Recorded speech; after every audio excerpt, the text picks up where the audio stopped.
the day after Jason got engaged. His assistant handed me a plane ticket. Leave. Don't ever show up in North City again. Otherwise, Mr. Davis has plenty of ways to ruin you. After all those years of being with him, surrounded by admiration and glamour, I left in such a pathetic state, it was almost laughable. I said, all right. But that night, the flight plunged from over 10,000 meters in the sky. I never thought I'd die. In my plans, I was going to take the $30 million from Jason, go overseas, and stay far away from all those miserable people and messy situations. The rest of my life would be filled with endless good days. But in the moment the plane crashed, everything vanished. I was furious. So this ticket Jason had arranged for me wasn't to send me off to a better life. It was to send me to my death. I suddenly remembered the last time I saw Jason. We hadn't been in touch for over 2 months by then. He was busy handling Susan's divorce, taking care of her daughter from a previous marriage. It was only after a long while that he remembered he actually had a girlfriend. So he cleared an hour in his schedule and came to my place. Although it wasn't really my place. It was the most expensive area in North City, every inch worth gold. If it weren't for Jason, I wouldn't have set foot there in my entire life. Not long ago, we were lying in bed together. He had his arms around my waist, and I'd mischievously scratched his back, leaving red marks. But somehow, after not seeing each other for a while, we suddenly felt like strangers. We sat on opposite sides of the table, so far apart. He asked, "What do you want?" So blunt. I didn't hold back either. 3 years of youth. I asked for $30 million. I admit I loved him once. But that love disappeared the moment I realized I was just a stand-in. He nodded coldly. Fine. But you can't stay in North City. She doesn't like being in the same place as you. Huh. What could I do? Of course, I had to bow my head. Even if I refused, with Jason's temper, he'd find a way to kick me out. It'd only end with me looking even more pathetic. He mentioned a place. I have property over there. Pick anyone you like, it's yours. How generous. I smiled. Sure. He gave a slight nod, then asked, let's not meet again. Can you do that? Of course. My existence clearly made things uncomfortable for his fiancée. Of course, I said. I was an orphan. 3 years ago, I barely finished college. I heard there were more opportunities to make money in North City, so I came. Did a bit of modeling, I enjoyed it. Then I met Jason. He chased me relentlessly for half a month. And we got together. He didn't like me being in the spotlight. So I shrank my social circle until it only had him. So small that over the years, every person I knew was his friend, not mine. I had no ties here. I was more than ready to leave, to never come back, and to never see him again. But life doesn't always go your way. I died, and I still saw Jason again. Except he couldn't see me, because now I was just a ghost. I had always cared about my looks. Before boarding, I had my hair styled and put on some light makeup. I hadn't worn light makeup in years, because Jason didn't like it. I used to be so naive. Everything I did was to please him. But later I realized, the only reason he didn't like it was because with heavy eyeliner and a sharp gaze, I looked the most like Susan. Everyone knew. Actress Susan, with her big curls and red lips, was once wildly popular. Maybe heaven took pity on me. Even in death, I still looked exactly as I did before I boarded the plane. Not a scratch on me. Standing in Jason's office, I looked at myself in the mirror for a long time, then finally sighed in satisfaction. I looked around. Here and there. We'd done it all. Too many memories, too bitter to recall. At last, my eyes fell on Jason. He's 27. Young, powerful, rich. The only real setback in his life was watching the woman he loved marry someone else. Now though, water flowed back upstream, a shattered mirror pieced together again. It was, I guess, something to celebrate. Even his assistant had a natural smile when he walked in. "Mr. Davis, the nursery has been fully set up. All the clothes and jewelry Miss Garcia picked out yesterday have been delivered too." Jason gave a soft He put down his contract, rubbed his forehead, then picked up his phone and looked at it. He stared for a long time. I was curious, just about to lean over to see what he was looking at, when he locked the screen. Then I heard him speak. "How is she doing now?" The assistant paused, then quickly replied, "Miss Garcia is filming nearby. Do you want to go see her later?" I'd seen Susan's drama before. She played a fallen princess. Beautiful, clever, passionate, fearless. In the show, she used her wits to win people over and reclaim her kingdom. If I were just a regular viewer, I'd fall in love with her too. But I wasn't.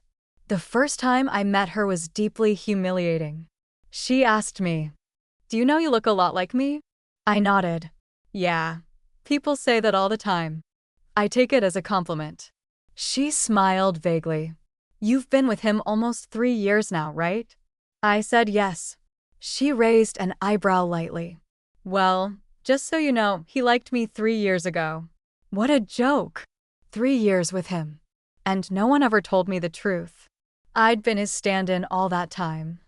And I never even knew. Of course, I only found out later that every drama Susan acted in had been carefully selected by Jason before being passed on to her through various channels. He couldn't bear to see her face any setbacks. So, with his full support and protection, Susan's acting career went smoothly. And me? I achieved nothing. Over the years, I may have appeared glamorous, but in other people's eyes, I was nothing more than that woman by Mr. Davis's side. After the assistant finished speaking, Jason didn't say anything for a long time.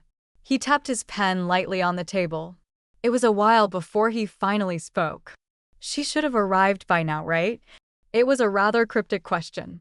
But the assistant, clearly experienced with situations like this, quickly caught on. He glanced at his watch. "She should be." I realized it too. Jason was talking about me. Well, at least he had a bit of a conscience. Unfortunately, I never made it to the other side of the ocean. I died just last night. Jason showed no reaction to this news. He simply lit up his phone and glanced at the screen. I happened to be standing right next to him and saw everything clearly. To my surprise, it was our chat window on the screen. I saw that he had sent me a message half an hour ago. "If you ever run into any trouble, you can contact my assistant." In the past, I would never leave his messages unread for more than half an hour.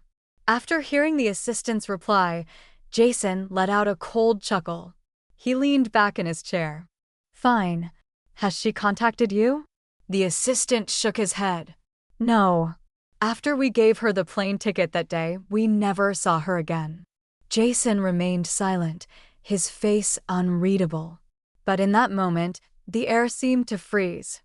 Jason didn't say anything for a long time. He tapped his pen lightly on the table. It was a while before he finally spoke. "She should have arrived by now, right?" It was a rather cryptic. Jason didn't say anything for a long time. He tapped his pen lightly on the table. It was a while before he finally spoke. "She should have arrived by now, right?" It was a rather cryptic question. But the assistant, clearly experienced with situations like this, quickly caught on. He glanced at his watch. "She should be." I realized it too. Jason was talking about me. Well, at least he had a bit of a conscience. Unfortunately, I never made it to the other side of the ocean. I died just last night. Jason showed no reaction to this news. He simply lit up his phone and glanced at the screen. I happened to be standing right next to him and saw everything clearly. To my surprise, it was our chat window on the screen. I saw that he had sent me a message half an hour ago. "If you ever run into any trouble, you can contact my assistant." In the past, I would never leave his messages unread for more than half an hour. After hearing the assistant's reply, Jason let out a cold chuckle. He leaned back in his chair. Fine. Has she contacted you? The assistant shook his head. No. After we gave her the plane ticket that day, we never saw her again. Jason remained silent, his face unreadable. But in that moment, the air seemed to freeze. The assistant hesitated, then said, Mr. Davis, do you want me to give Miss Moore a call? Jason lifted his gaze, his eyes cool and distant. It was hard to tell what he was thinking. After a long pause, he finally said, No need. You don't need to tell me anything about her anymore. After saying that, he looked at our chat window again. The other end remained quiet. Still no reply. His finger hovered over the screen for a moment, then he deleted all my contact information. Seeing that, it finally hit me. He wasn't actually concerned about me at all. Those 2 messages, just a formality before cutting me off for good. I was furious. Why did I have to die? I had planned to block him myself right after landing and settling into the luxury mansion he gave me. But now he beat me to it. It felt so pointless. Thinking that, I lifted my foot and kicked Jason's leg. Back when things were still good between us, Jason was nice to me, never acted superior. I, on the other hand, had a habit of pushing boundaries and throwing little tantrums. Whenever he annoyed me, I'd kick him like that. So this move came to me naturally. But this time, unlike before, it didn't hurt at all. Because I couldn't touch him. That made me even angrier. After the assistant left, Jason continued working for quite a while. Meanwhile, I tried to leave the office. But every time I reached for the doorknob, I'd find myself back beside Jason. After trying twice, I understood I couldn't stray too far from him. Maybe because, in a way, he was indirectly responsible for my death. Too bad I didn't turn into a vengeful spirit. Otherwise, I could have haunted him.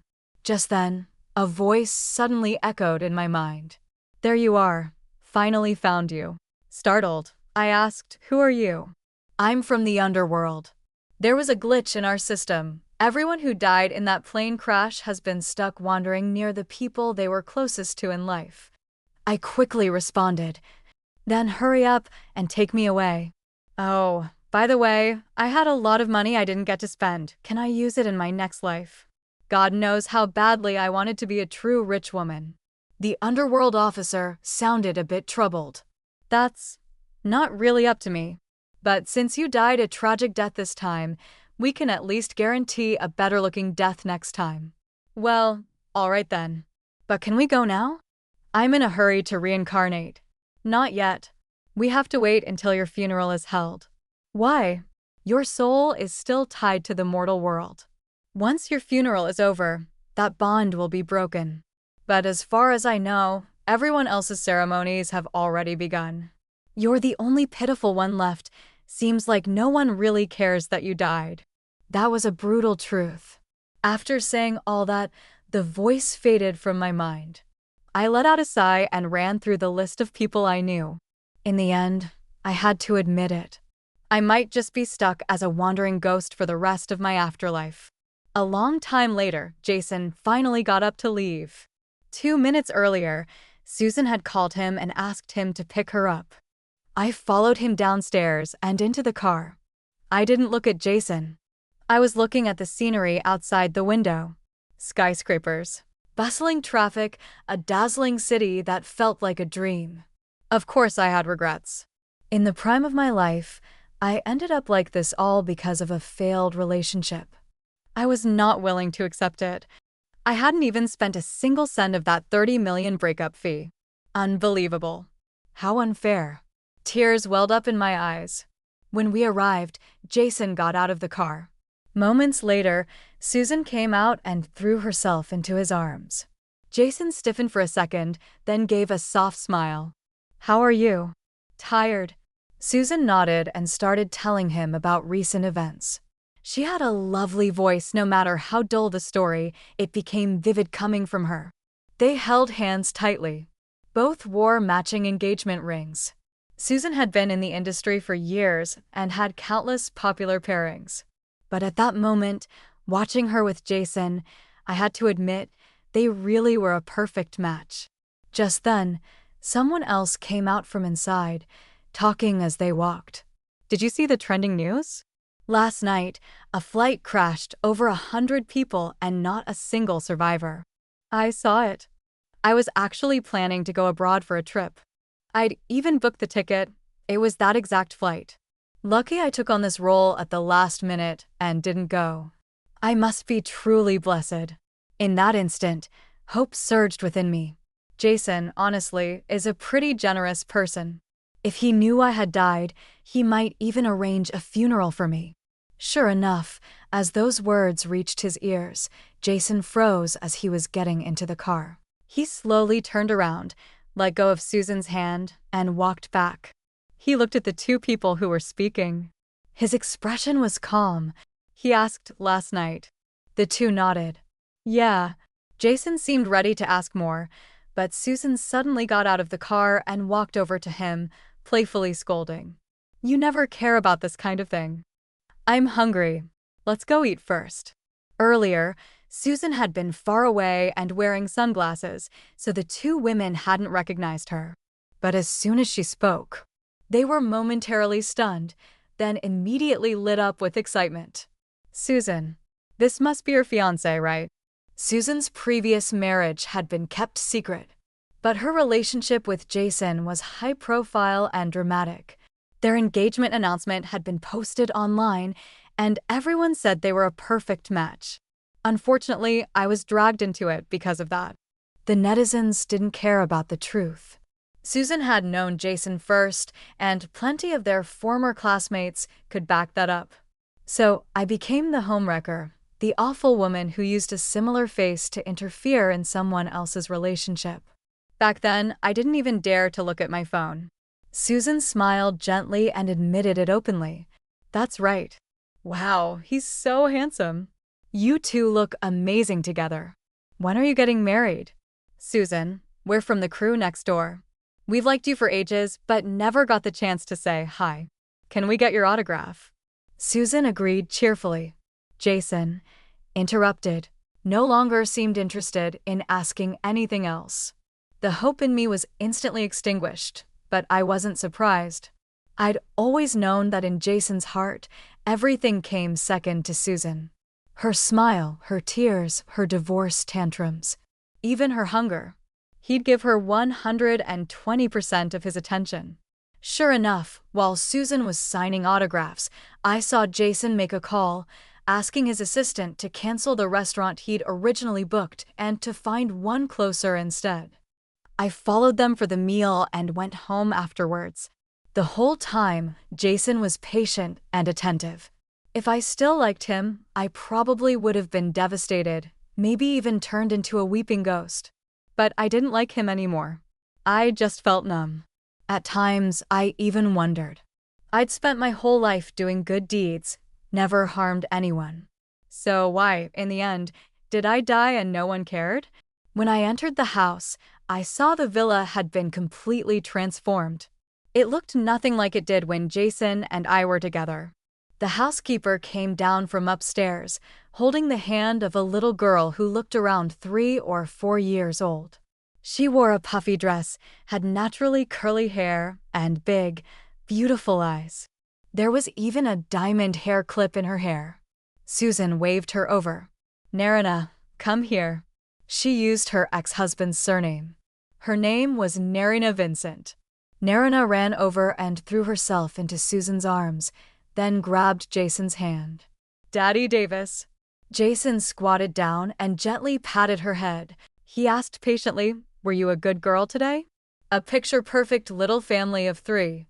Who would have thought that the powerful CEO Davis, king of the business world, would lower himself like this, for love, to raise another man's child? Narina nodded enthusiastically. I was good. Just then, the doorbell rang, shrill and sharp, cutting through the moment. The housekeeper went to open it, then came back a while later with a package in her hands. She looked hesitantly at Susan before finally speaking. "This seems to be from Miss Moore." My mind suddenly cleared, and memories that had been deliberately buried surfaced. That's right. Before I left, I'd mailed Jason a box. there were two things inside. The arrival of that box cast a sudden silence over the entire villa, until Narina, now in Jason's arms, burst into tears and pointed at the box in the housekeeper's hands. "Throw it away. It's from the bad lady." "Wah!" Her outburst flustered Susan instantly.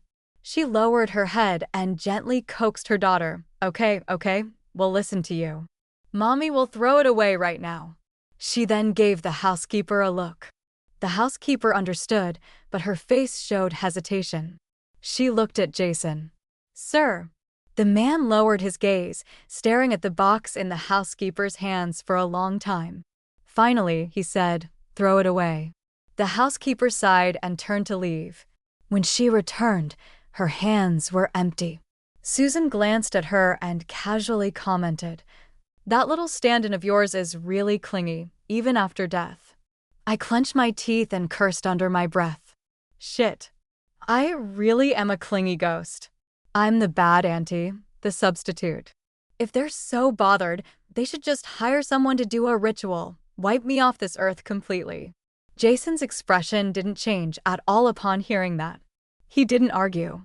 He simply said, "Is that so?"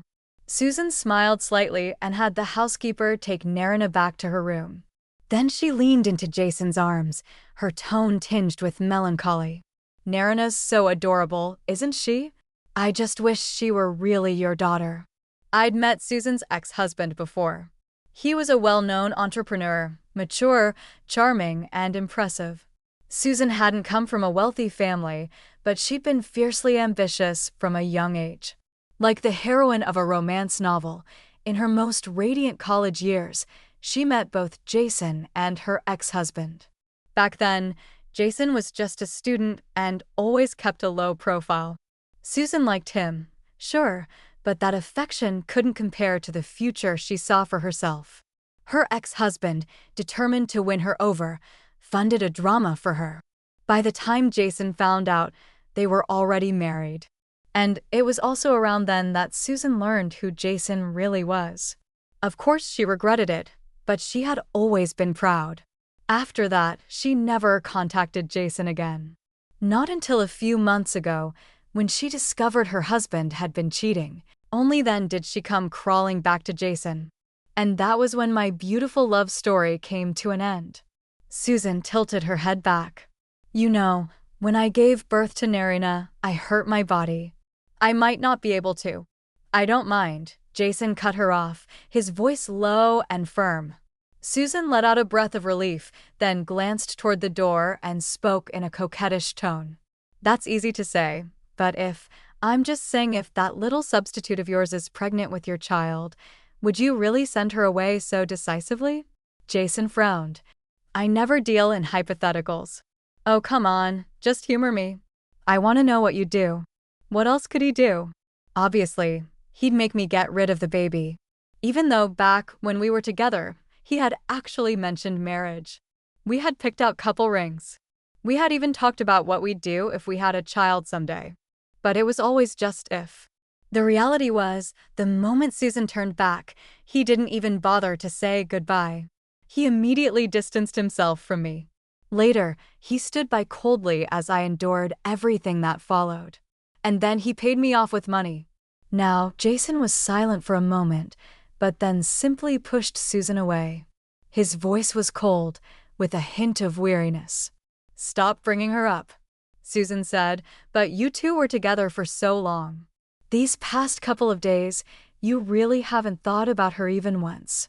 Jason pressed his lips together, glanced down at Susan with an icy look. "She's already gone. Isn't that enough for you?" Originally, Jason had planned to send me away before their engagement. But Susan wasn't happy about that. "Let her come to the engagement party," she said. "She's been with you all this time. It's only right she witnesses the day, don't you think?" Because of that one remark, my departure was delayed by half a month. I sat in the audience at their engagement party, watching the entire thing unfold. As luck would have it, Narina was seated right next to me. She looked at me and sweetly called me sister, even asked me to get her some food. But just as I lifted my hand, She fell from the chair and landed on broken glass, which cut her arm. She cried out, "Sister, why did you push me?" Everyone looked at me with disgust. They thought, this woman is vicious. She couldn't take the place of the wife, so now she's hurting a child. Before I could react, Jason slapped me across the face. When I looked up, I saw Susan staring at me triumphantly. She said, "If I'd known this would happen, I never would have let you come." Now that I've become a ghost, overhearing this conversation, I finally understand. Whether I was innocent or not never mattered to Jason. Everything he did was just to make Susan happy. Susan pressed her lips together, then suddenly reached out to unbutton Jason's shirt and leaned in to kiss him. Jason didn't resist, but he didn't embrace her either. Just then, his phone rang. Annoyed, Susan grabbed it and answered on speaker. I squatted in the corner and heard the voice on the other end. "Hello, do you know a Miss Ella Moore?"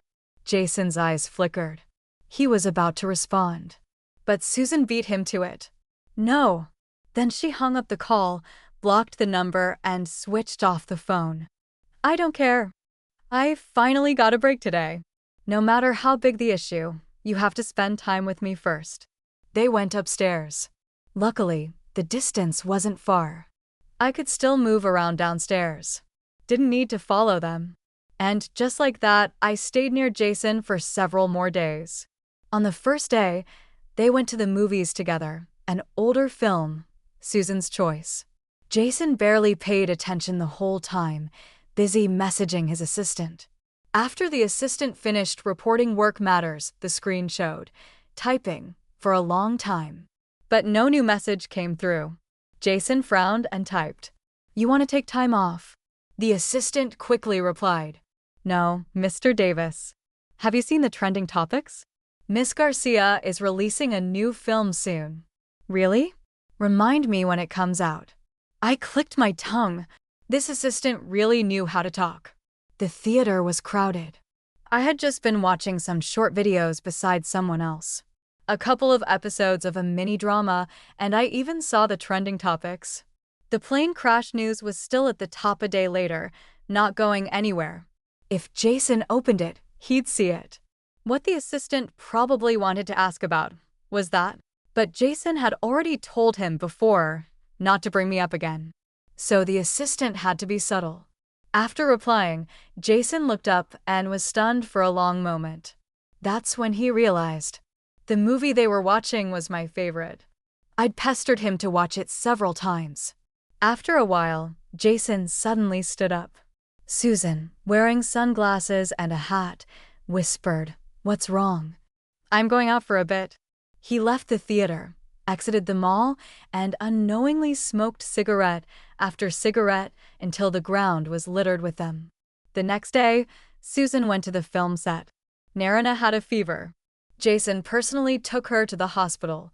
After finally calming her down, Jason stood in a corner, looking out the window, deep in thought. 2 nurses passed by without noticing him, chatting casually. "Hey, that little girl with the fever, she was here a few days ago, remember?"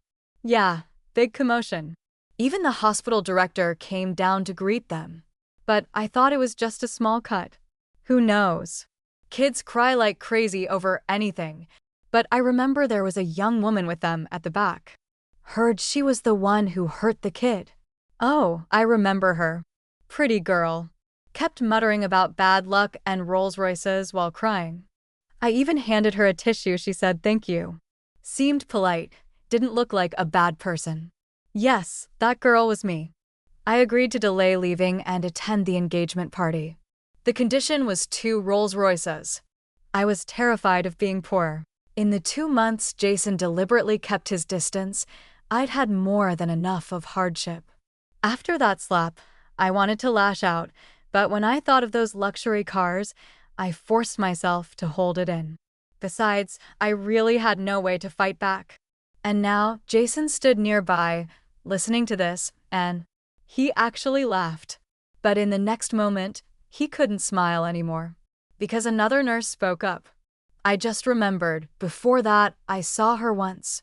I was delivering something across the hall and ran into her coming in for a prenatal checkup. It's hard to describe the look on Jason's face at that moment. His lips parted slightly, his back slouched a bit, and the hand at his side curled weakly into a loose fist. His expression looked a little lost. Just then, a voice came from inside the room. It was Narina. She said, "Daddy Davis." Jason went in.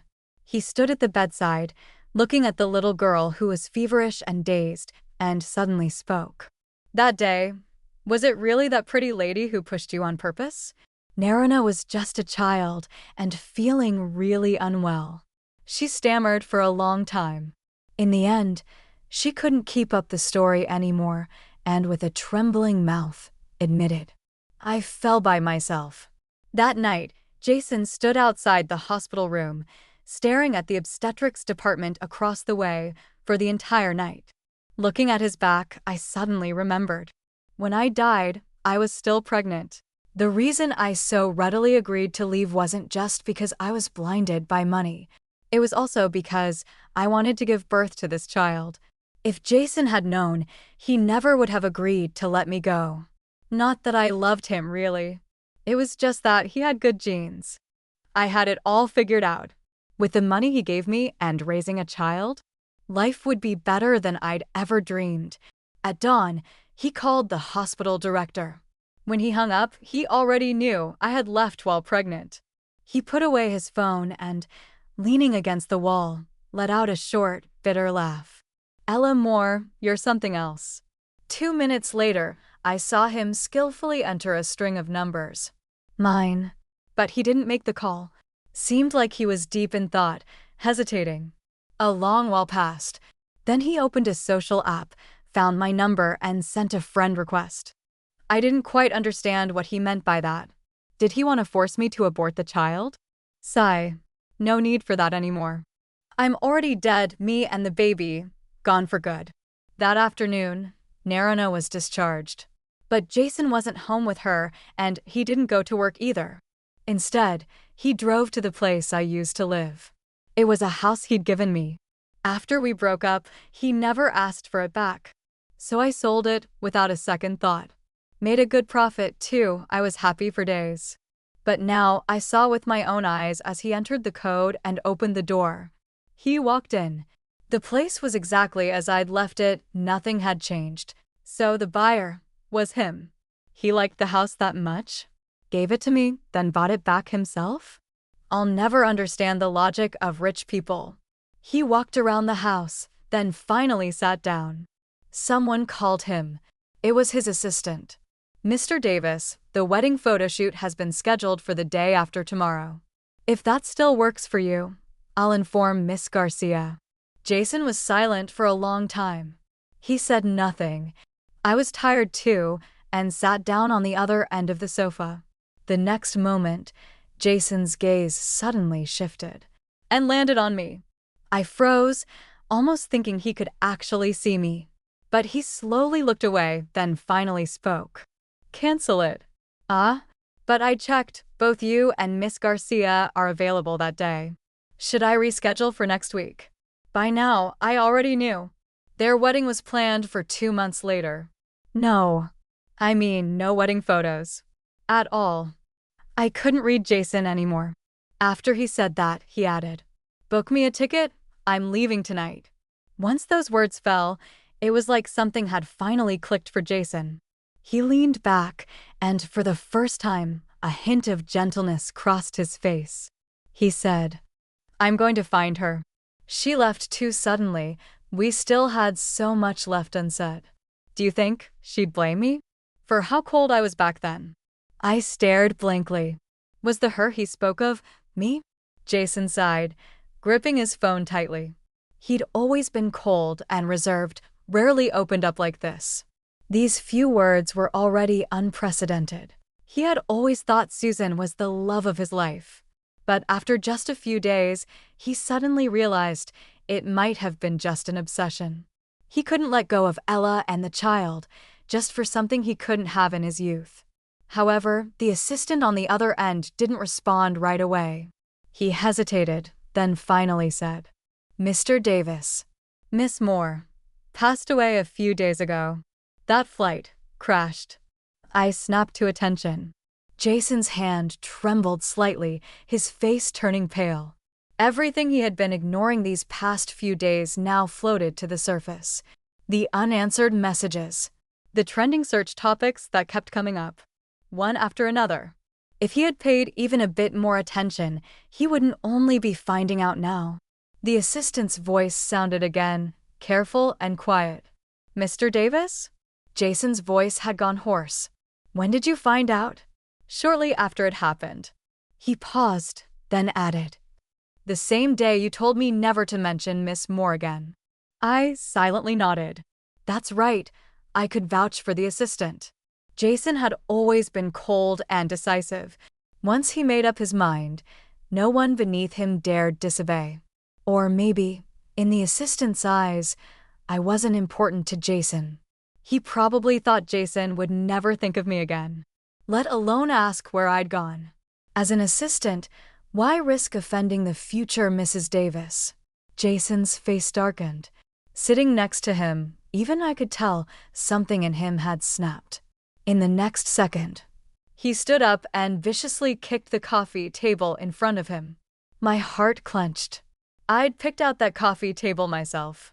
It was expensive. Then, as if remembering something, Jason suddenly pulled up the number Susan had blocked before. He removed it from the blacklist and called back. His fingertips trembled as his other hand uncontrollably pulled a cigarette from the pack on the coffee table and lit it. Ella Moore, she's dead, isn't she? There was a brief silence on the other end before the reply came. Sir, my condolences. After hanging up, Jason sat alone for a long time before finally driving home. The moment he walked through the door, he only said one thing. You knew all along, didn't you? Susan was wearing a face mask, watching a movie. When she heard that, she responded instinctively. What are you talking about? Why are you home so late? Narana was asking where you were all afternoon. Go check on her upstairs. Jason tugged at the corner of his lips and walked up to Susan. His gaze was icy cold. I had never seen him like that before. And neither had Susan. She took a step back, her voice raised slightly. What are you freaking out about? I'm not like that little substitute of yours. I've got a real temper. At that, Jason seemed to remember something and suddenly started laughing. He laughed, and then tears fell. I remember, she had a temper too. That day I slapped her. I thought she'd make a scene at our engagement party. But she didn't. Only those who are loved can afford to be fearless. Back then, I already knew where I stood in his heart. I didn't even dare. Susan's face turned pale. Ella Moore? You found out about her? Yes. What? Don't tell me now that she's dead. You've realized she's the one you really love. Jason pressed his lips together. Yes. The wedding is off. I'm not marrying you. Susan shot to her feet. No. You promised. You said you'd marry me, treat Narana like your own daughter, and be good to us for life. You can't just go back on that. Jason's expression turned solemn. He said slowly, clearly. If you hadn't insisted she stay for our engagement party, she wouldn't have died. Susan froze, then burst out laughing. You're blaming me? You're actually blaming me. If you hadn't been hung up on her, would I be like this? You probably don't even know, do you? You call her name in your sleep all the time. When we go shopping for clothes, you always pick out her favorite styles and sizes without even thinking. You were in love with her. If you ask me, you're the fake one. You're the one who killed her. And don't forget, it was you who breathed a sigh of relief when I said she could stay until after the engagement party. You wanted to see her too, didn't you? Jason listened silently, his hands clenched into fists at his sides. I stood off to the side, stunned. What even was all of this? Outside, rain started pouring down. Thunder rolled through the sky. Inside, the two stood facing off. From upstairs came Narana's cries, Mommy, Daddy. Jason lifted his bloodshot eyes and pointed to the door. Get out, he said to Susan. Now. Susan and her daughter left that very night. After watching that whole ridiculous scene, to be honest, I didn't feel any satisfaction. I felt absurd. At this point, I almost wished the person Jason had always loved was Susan. Otherwise, my death just seemed laughable. Love that comes too late, I'd rather not have it at all. Once the villa had completely quieted down, Jason slumped onto the sofa, his eyes vacant. After a long while, I heard the sound of him sobbing, muffled and restrained. Funny, I'd never seen him cry before.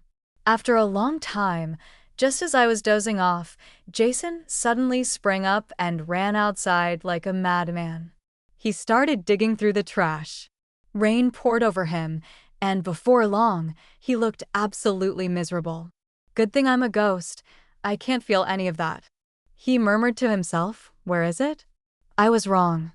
I shouldn't have thrown it away. Oh, so he's looking for that package I sent him. He searched all night, but found nothing. He slumped down by the door, dazed. Thankfully, this was a villa district, no one around to witness him like this. The housekeeper wasn't staying over that night. When she came the next morning, she was shocked. "Sir, what happened to you?" Jason's face finally showed a flicker of life. He spoke. "That package she sent. You threw it out, didn't you?" "I can't find it." The housekeeper paused. Her expression changed slightly. After a moment, she said, "Actually, I didn't throw it out." Jason looked up, eyes suddenly blazing. "Where is it?" The housekeeper walked toward her room, Jason following behind her, step by step. She sighed. Miss Moore was a good girl, kind-hearted. She went so far away all on her own. I wonder when she planned to come back. Jason paused, his throat bobbing. She won't be coming back. The housekeeper didn't understand what he meant. She thought Jason had just decided to keep me out of his life. She shook her head. What a shame. She used to ask me all the time what you liked to eat, wanted to make it for you. She told me she didn't actually like heavy makeup, but since you did, she started liking it too.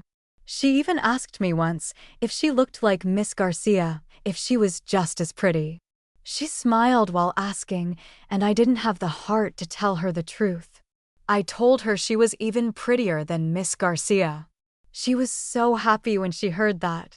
Jason turned his head, his hand shaking violently at his side.